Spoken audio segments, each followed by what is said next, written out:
गरुड़ पुराण हिंदू धर्म के प्रमुख पुराणों में से एक है, जिसमें जीवन, मृत्यु और उसके बाद के रहस्यों का विस्तार से वर्णन किया गया है। इसमें बताया गया है कि जब किसी व्यक्ति की मृत्यु निकट होती है तो उसे कुछ खास संकेत मिलने लगते हैं। ये संकेत व्यक्ति को खुद या उसके आसपास के लोगों को महसूस हो सकते हैं। गरुड़ पुराण में मृत्यु से पहले मिलने वाले 7 प्रमुख संकेत इस प्रकार हैं। 1. अपनी परछाई का न दिखना। यह संकेत केवल शारीरिक दृष्टि का कमजोर होना नहीं है, बल्कि ये आत्मा के शरीर से अलग होने की प्रक्रिया को दर्शाता है। गरुड़ पुराण के अनुसार व्यक्ति की परछाई उसकी आत्मा का प्रतिबिंब होती है। जब मृत्यु करीब आती है तो ये प्रतिबिंब धुंधला होने लगता है। पानी, तेल या शीशे में परछाई का न दिखना या उसमें सिर का गायब होना यह दिखाता है कि व्यक्ति का इस भौतिक संसार से जुड़ाव कम हो रहा है और उसकी आत्मा शरीर को छोड़ने के लिए तैयार हो रही है। यह संकेत व्यक्ति को स्वयं यह बोध कराता है कि उसका अंत निकट है। 2. आईने में किसी और का चेहरा दिखना। यह एक बहुत ही दुर्लभ और गहरा संकेत है। जब व्यक्ति आईने में अपनी जगह किसी और का चेहरा देखता है तो इसका अर्थ है कि उसकी पहचान और अस्तित्व इस दुनिया से मिटने की कगार पर है। यह घटना यह बताती है कि उसकी आत्मा अब इस शरीर के साथ एकाकार नहीं है और वो किसी अन्य लोक या आयाम की ओर बढ़ रही है। यह संकेत मृत्यु के देवता यमराज या उनके दूतों के आगमन का प्रतीक भी माना जाता है, जो व्यक्ति को उसके अगले जीवन चक्र की ओर ले जाने के लिए आते हैं। 3.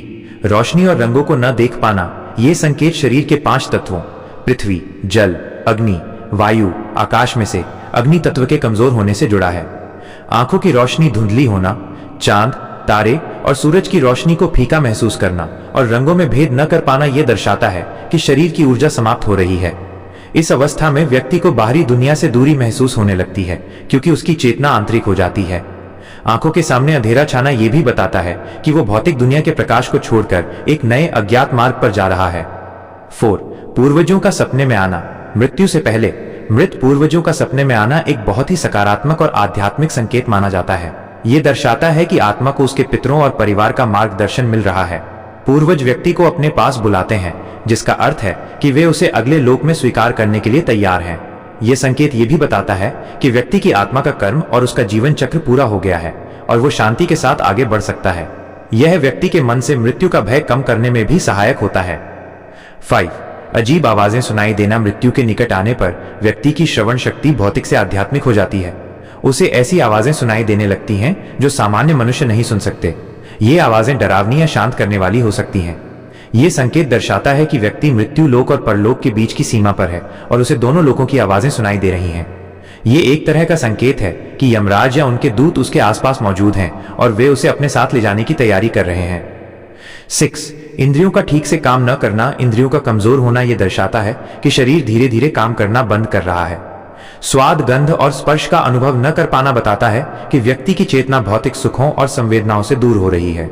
यह एक प्राकृतिक प्रक्रिया है जिसमें आत्मा शरीर से अपना बंधन तोड़ती है। यह अवस्था व्यक्ति को अपने आसपास की दुनिया से कटा हुआ महसूस कराती है, जिससे वो अपनी अंतिम यात्रा पर ध्यान केंद्रित कर पाता है। यह आत्मा को शरीर के कष्टों से मुक्ति दिलाने में मदद करता है। 7. शरीर से अजीब गंध आना। यह गंध किसी बीमारी की गंध नहीं, बल्कि आत्मा के शरीर को छोड़ने की प्रक्रिया का परिणाम है। गरुड़ पुराण में इसे यमराज के आगमन का संकेत माना जाता है। यह गंध एक प्रकार की ऊर्जा का उत्सर्जन होती है जो आत्मा के शरीर से अलग होने पर उत्पन्न होती है। यह गंध केवल मृत्यु के निकट वाले व्यक्ति या उसके बहुत करीब के लोगों को ही महसूस होती है। यह एक तरह की चेतावनी होती है कि शरीर अब अपना कार्य पूरा कर चुका है और आत्मा को मुक्त करने का समय आ गया है। इस समय में क्या करना चाहिए? जब किसी व्यक्ति में ये संकेत दिखें तो सबसे महत्वपूर्ण है कि उसके आसपास शांति, प्रेम और सकारात्मकता का माहौल बनाएं। उसे एकांत में न छोड़ें, उसके साथ बैठकर बातें करें और उसकी इच्छाओं को पूरा करने की कोशिश करें। उसे भगवान का नाम जपने या अपने धर्म के अनुसार प्रार्थना करने के लिए प्रोत्साहित करें। यह समय शोक करने का नहीं, बल्कि व्यक्ति की आत्मा को सम्मान और शांति के साथ विदा करने का है। क्या आप गरुड़ पुराण के किसी और अध्याय के बारे में जानना चाहेंगे?